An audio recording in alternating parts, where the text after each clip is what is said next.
आज हम एक बहुत ही दिलचस्प विचार पर बात करने वाले हैं। हाँ। स्वयं में निवेश। अच्छा। ये बातचीत आधारित है मार्क आइसनसन, गैरी डेटवाइलर और नैन्सी कैसलमैन की किताब है इन्वेस्ट इन योरसेल्फ। उसका एक हिंदी सारांश अवधेश राणा ने किया है। हम उस पर बात कर रहे हैं। ठीक है। और हमारा मकसद सिर्फ ये दोहराना नहीं कि हाँ भाई खुद पे इन्वेस्ट करो, बल्कि ये समझना है कि कैसे अपने कौशल, अपनी सोच, रिश्ते, सेहत, इन सब में निवेश करके हम सिर्फ पैसा कमाने वाले नहीं बल्कि एक सच्ची अमीर जिंदगी जी सकते हैं। हाँ, अमीर जिंदगी, ये शब्द बड़ा दिलचस्प है ना? पैसा तो है ही, पर शायद उससे कुछ ज्यादा। बिल्कुल। तो चलिए खोलते हैं इसकी परतें। सारांश की शुरुआत ही एक बहुत शक्तिशाली बात से होती है। क्या? कि असली अमीरी का मतलब सिर्फ बैंक बैलेंस नहीं है। अच्छा। ये है आजादी, खुशी और जिंदगी में एक संतुलन। ये तो पारंपरिक सोच पर सीधी चोट है ना? बिल्कुल। और ये चोट जरूरी भी है मेरे ख्याल से। समाज अक्सर हमें दौलत को सिर्फ पैसों से तौलना सिखाता है। हाँ। लेकिन ये किताब या ये सारांश कहें, ये एक ज्यादा बड़ा नजरिया दे रहा है। ये कह रहा है कि भाई असली पूंजी तो हम खुद हैं। हम खुद। हाँ, हमारी काबिलियत, हमारी सोच, हमारे रिश्ते, हमारी सेहत, ये वो खजाना है जो मतलब टिकाऊ है। अच्छा। पैसा तो देखिए आता जाता रहता है, पर ये चीजें अगर मजबूत हों तो हम किसी भी हालात का सामना कर सकते हैं। मतलब पैसों के पीछे भागने से पहले खुद को इस लायक बना लें कि पैसा और मौके खुद चलकर आएं। एग्जैक्टली। ये सुनने में शायद थोड़ा क्रांतिकारी लगे। हाँ, लगता तो है। और ये फोकस बाहरी चीजों से हटाकर अंदरूनी मजबूती पर लाता है। लेखक यही तर्क देते हैं कि जीवन में हर बड़ा सार्थक बदलाव तब शुरू होता है जब हम खुद को बेहतर बनाते हैं। आपकी नींव, मतलब आपके स्किल्स, आपकी मानसिकता, आपका स्वास्थ्य, अगर ये ठीक हैं, तो आप उस पर कैसी भी इमारत खड़ी कर सकते हैं। ये सिर्फ फिलॉसफी नहीं, ये बहुत प्रैक्टिकल बात है। बिल्कुल। सारांश में इस बात पर भी जोर है कि जैसे काम की जगह पर भी सिर्फ नौकरी ना करें। हाँ। अपनी पहचान बनाएं, लगातार सीखते रहें और सबसे जरूरी खुद पर यकीन रखें। ओहो, खुद पर यकीन। ये शायद सबसे बड़ा निवेश है। एकदम सही कहा, क्योंकि यही यकीन है जो हमें नए स्किल सीखने, जोखिम उठाने और शायद असफलताओं से सीखने की भी हिम्मत देता है। हाँ। ये वो इंजन है जो हमें लगातार आगे बढ़ने की ताकत देता है। बिल्कुल। देखिए, भारी हालात, बाजार, अर्थव्यवस्था, ये सब तो बदलते रहते हैं। बिल्कुल। लेकिन जो नहीं बदलता वो है आपकी सीखी हुई काबिलियत और आपका आत्मविश्वास। वो हमेशा आपके साथ रहता है। चलिए तो फिर उन 6 रहस्यों पर आते हैं जो सारांश में बताए गए हैं। हाँ। एक अमीर जिंदगी पाने के लिए। हाँ, 6 रहस्य। पहला रहस्य सुनने में तो बड़ा सरल है, पर शायद करने में सबसे मुश्किल। कौन सा? अपनी जिंदगी के फैसले खुद लेना, दुनिया क्या सोचेगी इसकी परवाह किए बिना। अपनी जरूरतें और अपने सपने पहचानना। ये सिर्फ आजादी नहीं है, ये बहुत गहरी आत्म जागरूकता की मांग करता है। हाँ। मतलब हमें बचपन से सिखाया जाता है ना कि दूसरों की उम्मीदों पर खरा उतरो, समाज के बनाए रास्तों पर चलो। बिल्कुल। ये रहस्य उस पैटर्न को तोड़ने की बात कर रहा है। जब आप बाहरी शोर को अनदेखा करके अपनी अंदर की आवाज सुनते हैं ना, तब आपके फैसलों में एक स्पष्टता आती है। और वही स्पष्टता संतुष्टि लाती है, भले ही वो रास्ता दूसरों से अलग ही क्यों ना हो। ये अपनी जिंदगी का स्टीयरिंग व्हील अपने हाथ में लेना है। लेकिन ये कहना आसान है, करना मुश्किल है। समाज का दबाव तो होता ही है। होता है, बिल्कुल होता है। सारांश इस बारे में कुछ कहता है कि ये आंतरिक आवाज कैसे मजबूत की जाए। देखिए, सारांश सीधे तौर पर कोई तकनीक तो नहीं बताता, लेकिन इशारा यही है कि अपनी जरूरतों और सपनों को पहचानने पर फोकस करें। अच्छा। जब आप जानते हैं कि आपको असल में क्या चाहिए, तो बाहरी आवाजें थोड़ी धीमी पड़ने लगती हैं। ये एक अभ्यास है, रोजमर्रा की छोटी छोटी बातों में अपनी पसंद नापसंद को अहमियत देने से शुरू होता है शायद। ठीक है, तो पहला कदम हुआ आत्म जागरूकता और अपने फैसलों की जिम्मेदारी। हाँ, जिम्मेदारी लेना। अब आते हैं दूसरे रहस्य पर, परिवार को हमेशा प्राथमिकता देना। परिवार, यहाँ समय को पैसे से ज्यादा कीमती बताया गया है। रिश्तों को समय ना देने पर पछतावे की बात है। ये अक्सर सुना जाता है, पर यहाँ इसका क्या खास मतलब है? यहाँ खास मतलब ये है कि इसे अमीर जीवन के पूरे फ्रेमवर्क में फिट किया गया है। अच्छा। ये सिर्फ एक नैतिक सलाह नहीं है। सोचिए, अगर आपने खूब पैसा कमा लिया, हाँ, लेकिन आपके पास उसे बांटने या उसके साथ खुशियां मनाने के लिए अपने लोग ही ना हो, या रिश्ते इतने खोखले हो गए हों कि उनमें कोई गर्मजोशी ना बचे, तो क्या वो अमीर जिंदगी कहलाएगी? नहीं शायद। लेखक कह रहे हैं कि भावनात्मक सुरक्षा और रिश्तों का जो सहारा है वो भी आपके दौलत का एक बहुत बड़ा हिस्सा है। सही बात है। ये वो मजबूती देते हैं जो शायद पैसा भी ना दे पाए। ये एक दिलचस्प कोण है। मतलब परिवार में निवेश सिर्फ एक इमोशनल जरूरत नहीं है, नहीं, बल्कि उस पूरी अमीर जिंदगी के लिए एक जरूरी शर्त है। एक बैलेंस बनता है इससे। बिल्कुल। संतुलन, ये शब्द यहाँ बहुत महत्वपूर्ण है। आर्थिक सफलता और भावनात्मक संतुष्टि दोनों जब साथ चलें तभी जिंदगी सही मायनों में अमीर बनती है। ये हमें याद दिलाता है कि जिंदगी सिर्फ ऑफिस या बिजनेस तक ही सीमित नहीं है।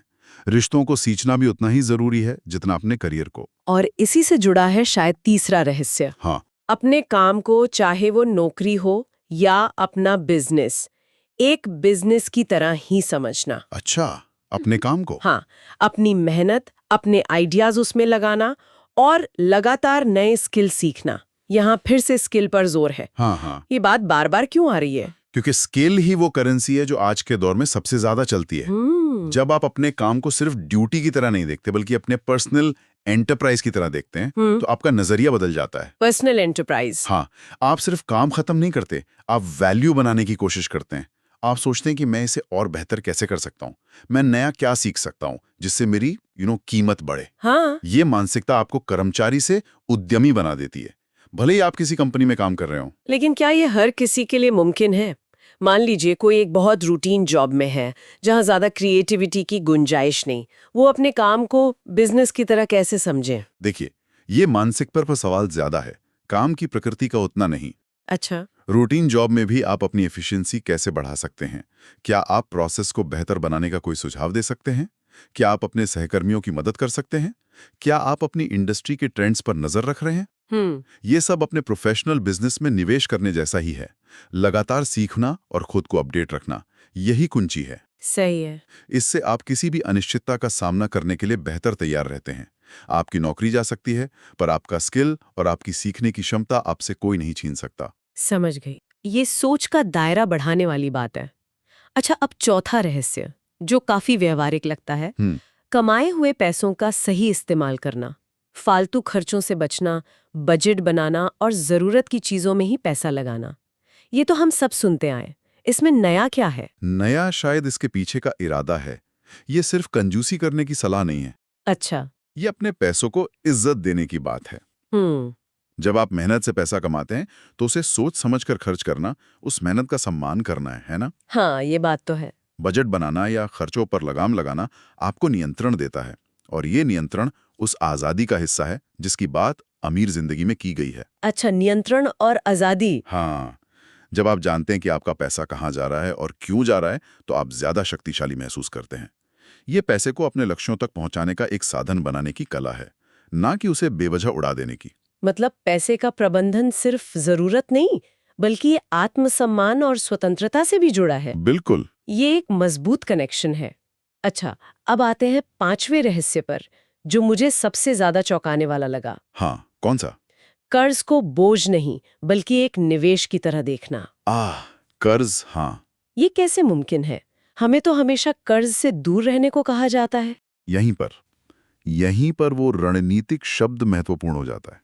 रणनीतिक कर्ज। हाँ, सारांश इशारा करता है समझदारी से इस्तेमाल की ओर। देखिए, हर कर्ज बुरा नहीं होता। सोचिए, क्या क्रेडिट कार्ड पर महंगी शॉपिंग के लिए लिया गया कर्ज, हाँ, और एक बिजनेस शुरू करने या कोई प्रोफेशनल कोर्स करने के लिए लिया गया कर्ज एक जैसा है? नहीं, बिल्कुल नहीं। बिल्कुल नहीं। विस्तार से समझाइए थोड़ा। देखिए, अगर आप कोई ऐसा कर्ज लेते हैं जिससे भविष्य में आपकी कमाई बढ़ने की संभावना है या आपकी क्षमता विकसित होती है, जैसे मान लीजिए शिक्षा लोन या बिजनेस लोन, तो वो एक निवेश हो सकता है। आप आज पैसा उधार ले रहे हैं ताकि कल उससे ज्यादा कमा सकें या कुछ बड़ा बना सकें। अच्छा। ये ठीक वैसा ही है जैसे कोई कंपनी विस्तार के लिए लोन लेती है। कुंजी ये है कि क्या ये कर्ज आपको भविष्य में सकारात्मक रिटर्न देगा? क्या आपने इसका हिसाब लगाया है? दूसरी तरफ, अगर आप कर्ज ऐसी चीजों के लिए लेते हैं जिनकी कीमत समय के साथ घटती है, जैसे नई कार या लेटेस्ट गैजेट्स, या सिर्फ अपनी लाइफस्टाइल मेंटेन करने के लिए, तो वो अक्सर बोझ ही बनता है। सही कहा। तो सवाल कर्ज लेने या न लेने का उतना नहीं है जितना यह है कि कर्ज किस लिए लिया जा रहा है और क्या उससे भविष्य में आपकी आर्थिक स्थिति मजबूत होगी। ये तो कर्ज को देखने का नजरिया ही बदल देता है। मतलब कर्ज अपने आप में अच्छा या बुरा नहीं, उसका उद्देश्य और इस्तेमाल उसे अच्छा या बुरा बनाता है। बिल्कुल। ये वाकई सोचने वाली बात है। और अब छठा, आखिरी रहस्य, हाँ। अपनी फाइनेंशियल लाइफ की प्लानिंग खुद करना। किस उम्र में क्या हासिल करना है, कहाँ निवेश करना है, इन सब के बारे में सोचना और कदम बढ़ाना। ये सिर्फ अमीर लोगों के लिए है या सबके लिए? ये सबके लिए है। शायद सबसे ज्यादा जरूरी उनके लिए है जो अभी अमीर नहीं है। अच्छा। ये वित्तीय स्वतंत्रता की नींव है। जब आप अपनी फाइनेंशियल प्लानिंग खुद करते हैं तो आप ड्राइवर सीट पर होते हैं।